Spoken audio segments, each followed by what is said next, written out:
Only a couple updates. One, Zach Shackelford had surgery on his ankle today.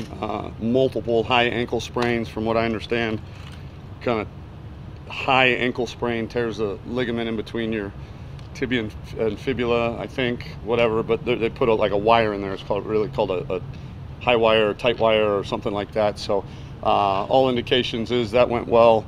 Hoping to have him back full speed and not having to worry about that ever again by training camp. And then DeAndre Christmas has that, people call it a sports hernia. It's athletic pupasia or something like that, I think is what I don't know. You guys can look it up. But he's going to finish out spring and then go get that thing fixed up in Philadelphia the week after the spring game. Saw some turbo tempo out there today, Coach. How fast are you guys pushing this thing? I think it's really good to, well, that's an intense question.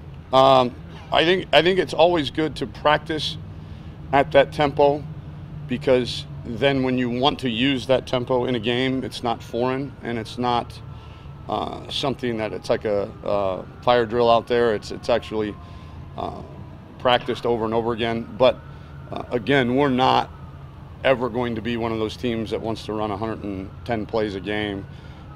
We're going to be an up-tempo team that varies the tempo to keep the defense off balance. From a receiver standpoint, and he said that's a strong position. What do you see from Gerard and maybe even Drew Grenade? That whole position group's got to get tougher. Really talented, but really not physically tough the way, you know, I was talking to Colt McCoy out there at practice today, and we were talking about wideouts, and he was oohing and awing at how beautiful they looked on the hoof. And I said, you know, they got work to do in the toughness department. And trust me, I've told the wide receivers, I've told Coach Maringer, I've told Coach Beck, they need to get tougher. They know, and they're working on it. They want to. You know, and this is coming from a guy that coached wideouts for 5 years, and so I kind of know the stereotypical personality of a wide receiver, and it's not very conducive to our culture.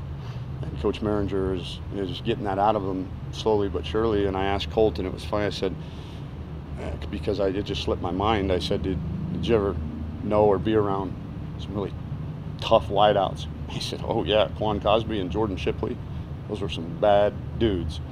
And so my challenge to our wideouts right now is go be as tough as Quan Cosby and Jordan Shipley.